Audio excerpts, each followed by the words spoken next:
Very good morning to all the students. Today we'll see about the three important topics from the hemodynamic disorder, that is embolism, ischemia and infarction. Let us start. Today we'll see about the three topics. Number one is embolism, and number two is ischemia, and number three is infarctions. Okay, we'll see one by one. So before going to that, this is the classification of the hemodynamic disorders. This is a disturbance of the body fluid. Edema comes under the disturbance of the body fluid. We have discussed a lot. And disturbance of the circulation. There is a disturbance in the volume, hyperemia, congestion, and hemorrhage, shock. We have completed into the last class. And thrombosis also we have completed into the last class. So remaining is embolism, ischemia, and infarctions. So that will complete by today. That we'll see one by one. Okay. Number one is the embolism. Okay, so we'll see the definition. It is the detached intravascular solid, liquid or gaseous mass that is carried by the blood to the site distant from its point of origins. Okay, we have to understand what is it. Okay, embolism is what is it? It is abnormal solid, liquid or gaseous mass. Okay, where it is present into the intravascular. Okay, how it is forms? It forms from the site of distant from its point of origin. It is originated from somewhere and affected area is somewhere. Okay, why it is formed? It is because of it is a abnormal phenomena. Who is carrying? Who is carrying this mass? The blood is carrying this mass. Okay, for simple understanding, it is nothing but transported intravascular mass detached from its site to the various part of the body. Okay, let me talk about one examples. Okay, this is the thrombus. Okay, so this thrombus, okay, we have seen about the one fate of thrombosis is the embolization. What is embolization? So one part of the thrombus is detached from the main part and it is small part. It is converted fragment. One fragment of the thrombus is it converted into small fragment and it is going to the circulation. So these small things are known as the embolus. Okay, that we are going to talk about the thing. Embolus is the small blood clot and embolism is a process of formation of the embolus. Okay, what is the type? It have, according to the sources, we have typed into three. Cardiac embolus, which is present into the cardiac region, arterial embolus and venous embolus. And according to the presence of microorganism. So the one is a bland embolus, that means without any microorganism, and septic embolus means it's present with the microorganism. Okay, and the very important one is the special type of embolus. Okay, there are two types. One is the paradoxical embolus and another one is retrograde embolus. Paradoxical embolus, otherwise known as the crossed embolus. That means this is the type of embolus. It goes from the artery to the vein and vein to the artery, like moving from circulations, from arterial circulations to the venous circulation, from venous circulations to the arterial circulation. It is a paradoxical. It is a moving or crossed embolus. Okay. Retrograde embolus means, retro means the word meaning is a backwards. Okay. So it is a against the flow of the blood, against the flow of the circulation. So retrograde. Okay, we'll talk about the later with the examples. So these are two special type of embolus. Okay, then according to the causes. Okay, so we have divided it into many types. One type is a thromboembolism. 90% of the embolism cause is thrombus. So 95%. Okay, remaining other thing is the 5%. Okay, what are the other causes? Okay, fat embolus, marrow embolus, air emboli, amniotic fluid emboli and infective emboli. Okay, so we'll study one by one. Okay, first we'll cover the thromboembolism. Okay, so thromboembolism. Okay, so thromboembolism, the simple definition, emboli is completely or partially from the site of the thrombus. Okay, thromboembolism. Okay, so what is the type of thromboembolism? There are two types. One is venous thromboembolism, another one is arterial thromboembolism. Okay, venous thromboembolism is covering 95% is common and 5% is arterial thromboembolism. Okay, we'll cover both. First we'll go for the venous thromboembolism. So venous thromboembolism, the pulmonary thromboembolism is most common type of venous thromboembolism. So that we'll talk about today. So pulmonary thromboembolism. So pulmonary thromboembolism, what is the main cause? It is arises from the DVT limbs. DVT means deep vein thrombosis of the lower limb, mainly from the femoral, popliteal and iliac veins. Okay, how to remember this everything is above the level of knee. Okay, the vein is present above the level of the knee. So the pulmonary thromboembolism, the main causes is the DVT, deep vein thrombosis. Okay, the thrombosis formed into the lower limb and that ascend like a retrograde. That ascends to the from the via vein, reaches to the pulmonary region via the vein. That is known as the pulmonary thromboembolism. It is a type of retrograde. Okay. What is the pathogenesis? So we'll study one by one. Okay, pathogenesis. So we have studied thromboembolism is a formation of the thrombus. The whole or its loosely attached thrombus or gets detached from its origins. Okay, first the formation of thrombus in the DVT. Okay, in the lower limb there is a formation of the thrombus. We have studied how the formation of thrombus into the last class. Okay, somewhere it is formed into the lower limb. Okay, mostly into the vein. Okay, what happened? It reaches to the right side of the heart via venous circulation. It ascends. Okay, the vein circulate through the circulation of the vein. It reaches to the right side of the heart via the venous circulations. Okay, what happened? It is entered to the pulmonary circulations. Once it is entered to the pulmonary circulations, okay, it affects the three type of reaction. One is it affects the smaller blood vessels. Second one, it affects the larger vessels, and another one it movements from the venous system to the arterial system. That is known as the paradoxical embolism. We'll study one by one. So it is the pulmonary circulation. When the embolism reaches to the pulmonary circulation, it affects the smaller size. So what happened?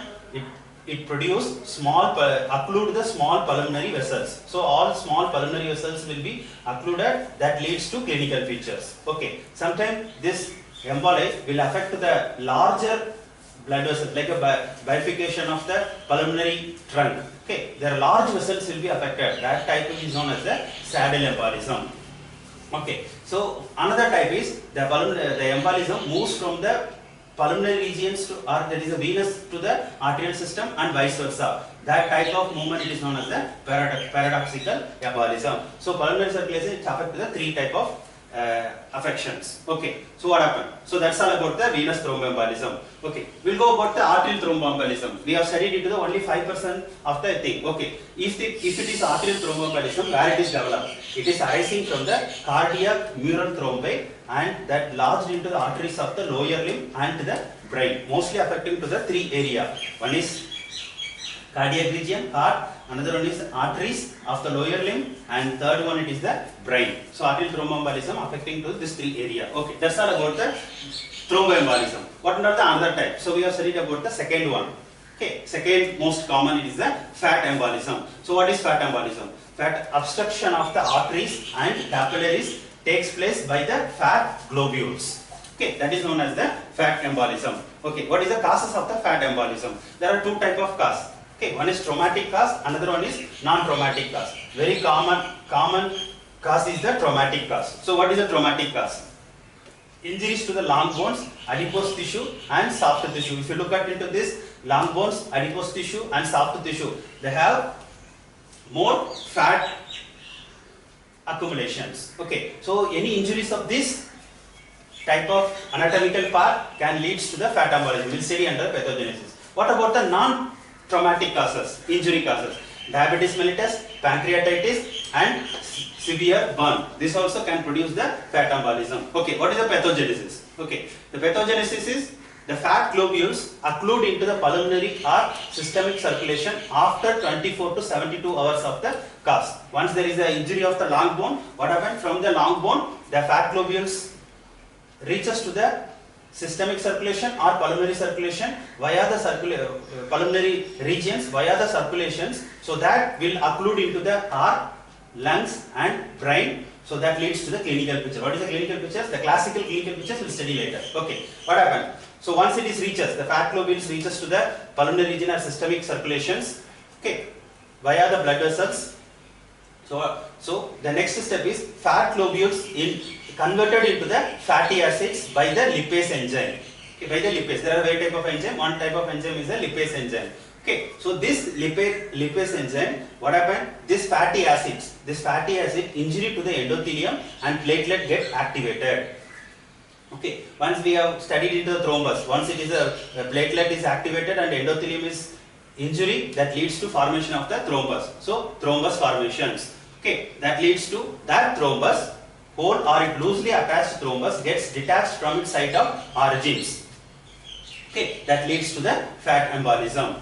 Okay, so where it is developed, it may be developed into the injury area. From the injury area, it reaches to the thrombus is developed into the injury area. From the injured area, the fat embolus develop and it reaches to the pulmonary region and to the various part of the part. So this is known as the pathogenesis. Okay, what is the clinical features? The clinical feature is very important. There is three classical clinical features. One is the pulmonary component, another one is the neurological component, and third one it is the petechial rash. We have studied under the hemorrhage, petechial rash. Okay, less than 1 mm, it is known as a petechiae. Okay, we'll study. What is the pulmonary component? Pulmonary component have trachopnea, dyspnea and tachycardia. And what about the neurological component? The patients have irritability, restlessness and delirium and coma. Okay, the third one is. So this three component is the classical clinical features of the fat embolism. Okay, what about investigation? How to investigate this patient? Okay, by classical again three way. One is thrombocytopenia. What is thrombocytopenia? Okay, so decreased platelet count and fat microglobulinemia, accumulation of the fat globules into the small circulations. Okay, and the fat globules excreted into the urine. There is so much fat globules. In order to reduce the fat globules in our body, it is excreted into the urine. So these are three investigations findings you can get it from the patients of the fat embolism. Okay, and next one it is the air embolism. Air embolism is definition: air bubbles in the circulation can obstruct the vascular flow, leads to ischemic injury. Some of the air bubbles accumulated into the vascular system that leads to obstruction and ischemic injury. That is a simple definition. Okay, what are the causes? There are three causes. One is trauma, chest wall injury. There is a chest wall injury, and some of the operating procedures. Okay, and some of the investigating procedures like intravenous infusions and angiography investigations and obstetric manipulations and like surgery and cardiothoracic surgery. This and all can produce the air embolism. And third one is Cashion's disease. We have already studied, we'll study again here. Okay, we'll study pathogenesis, how the air embolism is developed. Okay, there is a related to the Cashion's disease. Sudden changes into when the persons are deep drivers. Okay, they are going to the deep sea, so 100% the pressure will be the high in the deep sea. Okay, so what happens? The pressure is very high, so normally we have the large amount of the nitrogen's gas accumulated from the protein breakdown. So when the person goes to the deep sea, so what happens? The large amount of the protein get breakdown, that leads to large amount of the nitrogen gas accumulated into the circulation. So that gas dissolved in the circulation and to the tissue. Okay, what happened when the person's coming suddenly from the deep pressure? Okay, so the nitrogen bubbles out of the circulation leads to bubbles accumulated into the various part of the body. When it is happening only in this condition, okay, depressurized, when the person's coming suddenly from the high pressure to the low pressure, okay, or from the deep sea to the normal side. Okay, what happened is developing of the air embolism. So this is a simple understanding of the pathogenesis of the air embolism. Okay, next one it is amniotic fluid embolism. Okay, so what are all the definition? It is the infusion of the amniotic fluid into the maternal circulations during the delivery. Okay, what is the simple pathogenesis? Okay, it is mostly occurring into the cause is mostly into the induced labor. Okay, so what happened that once it is introduced labor, there is a possibility of tear of placental membrane or rupture of the uterine vessels that leads to infusion of the amniotic fluid and its content into the maternal circulation. So what happens? The amniotic fluid may enter to the maternal circulation. That leads to anaphylactic type of reactions that we'll study under the immunity chapter later. I will describe. Okay, there are 4 types of hypersensitivity reaction. First type is the anaphylactic type reactions. Okay.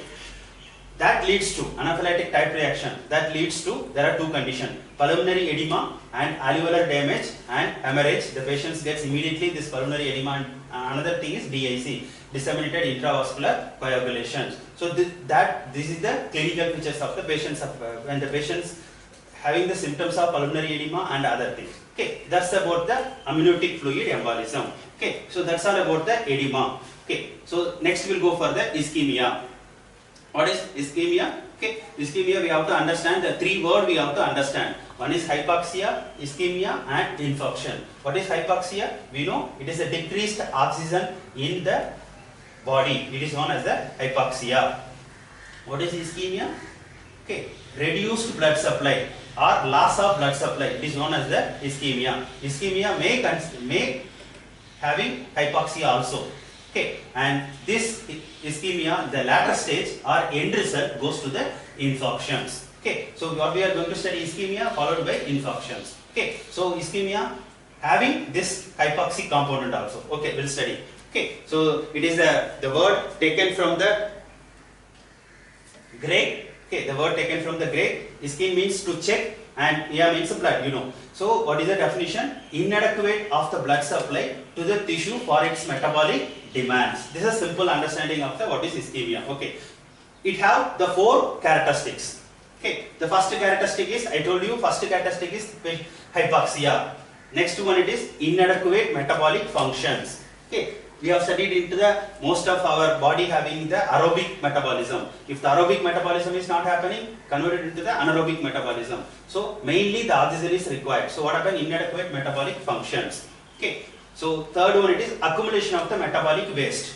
So here the reduced blood supply can leads to accumulation of the metabolic waste. Okay. The fourth one, it is a very important one for the treatment. It is a reversible. It is a reversible. Some condition we'll study when it is reversible, when it will goes to the infection, we'll study later. Okay. So this is the four characteristic of the ischemia. Okay. So what about the causes of the ischemia? Okay. So causes of the ischemia we have studied into the, because causes mostly into the circulation, heart, artery, vein and microcirculation. So in the heart, okay, what is the causes of the ischemia? The main it is a decreased cardiac output. We have studied a lot about the decreased cardiac output. Okay. So normally is 4 to 8 liter. Okay, when decreased cardiac output leads to, okay, the most of the organs will get ischemia. Okay, next one it is artery. Okay, under the artery there is a three lumen disorders, in the valve disorder, vascular valve disorder, and some of the outside conditions. Okay, in the artery there is a lumen, this is a thrombosis formation that leads to maybe the ischemia, and arterial valve there is disorder is known as the arteriosclerosis. And the simple cause is a tight bandage also can leads to the ischemia to the particular some of the organs, especially to the limbs. Okay, vein causes, venous system. Okay, embolism, because embolism is more common in the venous system. Okay, 95% we have studied just now. Okay, embolism is a lumen causes, and varicose vein in the vascular causes, vascular valve causes, and outside strangulated hernia. Okay, microcirculation. Microcirculation includes capillaries, arterioles and venules. Okay, what are all the symptoms? What are all the lumen causes? Sickle cell anemia and chronic myeloid leukemia, and under the valve there is a vasculitis, under the outside there is a bed sores. These are the causes, main causes of the ischemia. The main is the important one is the decreased cardiac output or heart causes. Okay, so here we have to understand, it's a very important. Okay, I told you it is a reversible. Okay, so some of the condition we have to study properly. Ischemia depend on the type of the arterial supply. Okay, there are four type of supply we have. One is single artery without anastomosis. Okay, example is the retina and kidney have single artery without anastomosis. So this part, so this retina and kidney have high chance for go for the next step, that is the infarctions. Okay, so what about the next? Single artery with anastomosis. Okay, that is the example is stomach and small intestine. When compared to retina and kidney, the stomach and small intestine have less chance for the infarctions. Okay, what is the third? It's a parallel artery supply. Okay, there are parallel artery. There is a brain. Okay, we have studied into circle of Willis, and there is so many vascular in the brain. So the parallel arterial supply. Okay. So here the brain, the ischemia is less, but we'll see the infarction, why it is occurring, we'll see under the infarction chapters. Okay. The last one, it is the double blood supply. Okay, double blood supply. Some of the area is the lungs and liver. Okay, so this is according to the ischemia is depend upon this blood supply, arterial blood supply. Okay, the more occurring into the retina and kidney. Okay, so critical time limit. So some of the critical things we have studied already. Again, neuron less than 4 minutes. If the neuron is not getting the blood supply less than 4 minutes, okay, after 4 minutes, so the neuron gets infarcted, and myocardium should get within 20 to 40 minutes. The survival rate of the myocardium is 20 to 40 minutes, and hepatocytes and nephrons have less than 80 minutes. After 80 minutes, it can go to the irreversible changes. This is the reversible time, minutes. Okay, and skeletal muscles and epidermis is can survive up to 1 to 3 hours. That means up to 1 to 3 hours it is reversible. After 3 hours, it goes to the area of the infarctions. So this is about the ischemia. So we'll study about what is the outcome of the ischemia. Okay, the outcome is 3: functional disturbance, cellular changes, and infarctions. So what are the functional changes we have studied? Okay, functional changes. Number 1 is angina pectoris. This is the important one. This is one of the signs and symptom of the myocardial infarctions. We'll study under the myocardial chapter what is the angina pectoris, and intermediate claudication. This and all is the functional disturbance. That means this too is developed. That means that area is developed as the ischemia. Okay, what are the cellular changes? We have studied into the first chapter: cloudy swelling, fatty changes, and necrosis. So this and all is the cellular changes. The last one, it is infarction. So this is the 3 outcome of the ischemia. Okay, now we'll study what is infarctions. Okay, infarctions. Okay, so it is the word taken from the Latin. So it is a 2 stuff. Okay, the word meaning is an area of tissue or organ necrosis caused by the ischemia. This after the ischemia. Okay, once it is developed, ischemia developed leads to the infarction. What is the proper definition? It is the process of the tissue necrosis resulting from some form of circulatory insufficiency. The localized area of necrosis is known as the infarct. Okay. Okay. So it is the process of tissue necrosis. If you see the ischemia, there is no tissue necrosis, only reduced blood supply. If the reduced blood supply for prolonged time, the patients go for the tissue necrosis resulting from some form of circulatory insufficiency. Okay. So it have 2 characteristics. Okay. Cell death due to prolonged ischemia. Okay, cell death. We have studied into the 2 type of cell death. We have studied, one is necrosis, another one is apoptosis. Okay, here we'll develop the necrosis. The word it is, you can take it as a necrosis due to the prolonged ischemia. What type of necrosis we'll study? Okay, next one, it is the infarction is always irreversible. These are 2 characteristics. Okay, we'll study the type. Okay, the type according to the microorganism, bland, and according to the infarctions, it is the acute or fresh, and chronic or old or healed. This is according to the age of infarct, whether it is occurring into the first acute or occurring into the chronic. The acute is usually fresh. How it looks the fresh we'll study, and chronic is the old or healed. Okay, according to the color, this is the very important for the infarction. According to the color, there are 2 types. One is the pale or white or anemic infarct. Okay, number 1 is red or hemorrhagic infarct. There is a 2 type of color. Okay, what is that? We'll study. Before that, we'll study the pathogenesis. What is the pathogenesis? Okay, so the first, when it comes to the ischemia chapter, I'll explain. The first one, it is hypoxia leads to ischemia, leads to infarction. So what happened? First one, it is the local cellular hypoxia. So that leads to, the hypoxia leads to the first pathological phenomena developed from the human body is the first one, it is the acute inflammations. Okay, so that leads to end result of acute inflammation. The affected part will become, okay, which part will become the hypoxia, that part will become edema and hemorrhage. That leads to some of the cellular changes. What is the cellular changes? Okay, that cellular changes leads to necrosis. So first one developed the coagulative necrosis. So all infarction have the coagulative necrosis except brain. So brain we have studied liqueficative necrosis. Why? The reason everything I told you in the class. Okay. So what happened? This type of necrosis, this type of infarct, it is known as the pale infarct. The first developed infarction type is the pale. So what happened? Next one, the progressive autolysis of the and hemolysis of the RBC. So the RBC will get breakdown.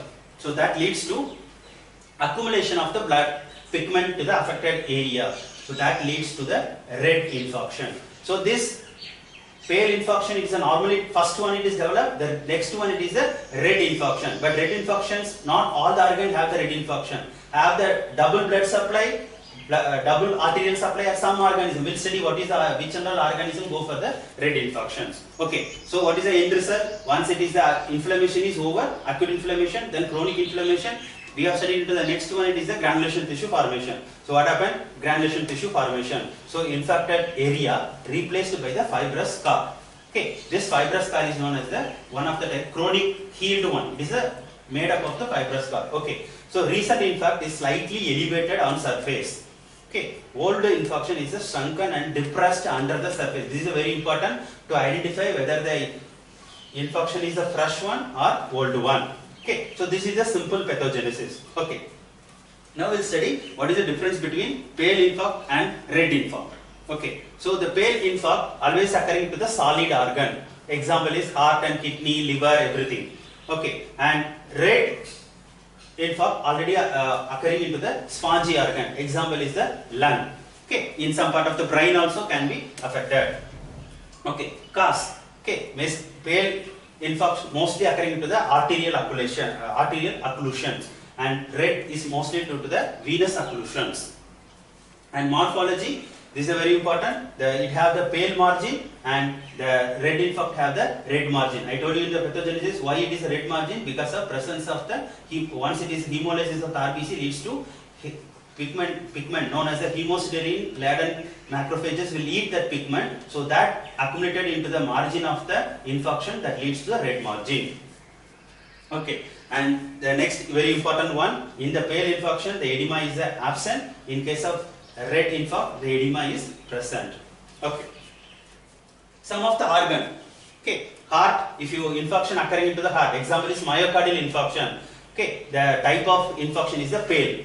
When occurring into the brain, cerebrum, okay, it occurring into the both pale also and red also, depend upon the causes. We'll study under the cerebral chapter. In the CNS chapter we'll study everything. Okay, in kidney it is a pale infarction, and liver also it is a pale infarctions. Okay, lungs it is a red infarction. Intestine they have red infarction, and spleen have pale infarctions. Okay, some of the image which you can understand. Say infarction of the lungs. So this is the area. So this is the red infarctions. Okay, so this is the area. You can see the definite margin here. Okay, so this is the red infarction in the pulmonary regions. Okay, pale infarction into the spleen. So this is the pale one. Pale infarction into the spleen. You can see it here. Okay, and the wedge-shaped infarctions, I will come to the end part. I will tell. All the infarction have the shape is a wedge shape. Okay, it is a wedge shape. Remember this, and comes to the end I will explain. Wedge-shaped infarctions occurring into the spleen. Okay, red infarction into the brain. So these are all the red infarction is occurring into the brain. Okay, and red infarction also occurring into the I told you into the small intestine. See, this is the red infarction type. Red infractions occurring into the small intestine. Okay, so now certain fact we have to study. Okay, so what is that fact? Okay, so this fact already in the last class, continuation of the last class. Normally blood vessels does not clot. Okay, normally blood vessels does not clot. Why? Because the endothelium have smooth and coated with the glycocalyx. Normally I told you it is a normal endothelium, that is last class I told you inactivated endothelium have the antithrombic property. So why it is antithrombic property? Because it is coated with the glycocalyx. Okay. Okay. Next important thing is thrombomoduline is not present into the endothelium of the cerebral circulations. Okay. Because why it is very important for the MCQs. Okay. Next one, very important one. infarctions, the shape of the infarction is always wedge shape. Okay, what is wedge shape? We have studied here. Okay, we have studied here. This is the wedge shape. Okay, so how it is wedge shape? Okay, the apex pointing towards the occluded artery. Okay, so this is the pointing. This is the apex and this is the base. Okay, so what is the apex? Apex pointing towards the occluded artery and base is surface of the organ. So this is the very important. All the infarction have the wedge shape. Okay, next is liqueficative necrosis is occurring in the cerebral infarctions. The reason we have studied into the first class. Okay, and the pulmonary regions infarction is more common into the lower lobe of lung. And the next one, non-ischemic red infarct, that is otherwise known as the infarct of John of the liver, is due to occlusion of the portal vein. Okay, because liver have the two type of circulation, one is through the portal vein, another one is a hepatic vein. Okay, so this is if it is occlusion of the portal vein leads to infarction, it is a type. Usually the liver have the pale infarction, but in case of occlusion of the portal vein leads to red infarction. That is known as the infarction of the zone. Okay, then last one, infarction of the spleen due to the occlusion of the splenic artery. Okay, next one, it is very important. It is related to the ICD classification. What is ICD? International Classification of the Disease, 10th version. Okay, anyway, I will take a separate class for you, but here just for summary I am giving. So ICD-10 have the 3 volumes. Totally it have 3 volumes and 29 chapter. The 21 chapter is based on the alphabetics. A2 is there, and some of the alphabetics is not there. Like U is not there in the ICD-10 classifications. Why it is not there, we will study later. Okay, here intention is they are giving some of the important one. In ICD-10, okay, I-74 region, they are discussing about arterial thrombosis and embolism.